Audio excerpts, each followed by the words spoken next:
ಅಮೂಲ ಏನು ಬ್ರ್ಯಾಂಡ್ ಅದ ಆ ಬ್ರ್ಯಾಂಡ್ ಇದರಲ್ಲಿ ಕೊಡಬಾರ್ದಾಯಿತು, ಟೋಟಲಾಗಿ ನಂದಿನಿ ಕೊಡಬೇಕಾಯಿತು ಅನ್ನುವಂಥ ವಿಷಯ ದೂಡದು ಮಾಡಿಕೊಂಡು ಇವತ್ತು BJP ಮತ್ತು ಕಾಂಗ್ರೆಸ್ಗೆ ಇಬ್ಬರು ತೆಕ್ಕಾಡ್ತಾ ಇದ್ದಾರೆ ಒಬ್ಬರಿಗೊಬ್ಬರು.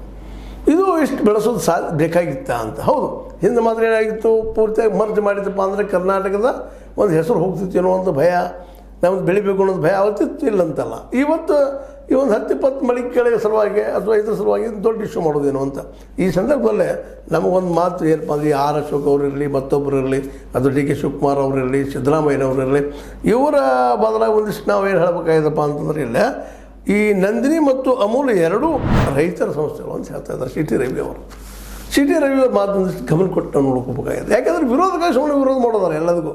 ಇವತ್ತು ವಿರೋಧ ಮಾಡೋದ್ರಿಂದ ಆರ್ ಅಶೋಕ್ ವಿರೋಧ ಮಾಡೋದು, ಪ್ರತಿಯೊಂದಕ್ಕೂ ವಿರೋಧ ಮಾಡೋದು ಮಾಡಿರಿ. ಆದರೆ ವಿರೋಧ ಅದು ಎಷ್ಟು ಮಟ್ಟಿಗೆ ಯೋಗ್ಯ ಅಯೋಗ್ಯ ಅನ್ನೋದ್ರ ಬಗ್ಗೆ ಚರ್ಚೆ ಮಾಡ್ಕೊಳ್ಳುವಂಥದ್ದು ಅಂತ. ನಂದಿನಿ ಮತ್ತು ಅಮೂಲ್ ಎರಡೂ ರೈತರ ಸಂಸ್ಥೆಗಳು, ಒಂದು ರಾಜ್ಯ ಸಂಸ್ಥೆ ಆದರೆ ಮತ್ತೊಂದು ದೇಶದ ಸಂಸ್ಥೆ.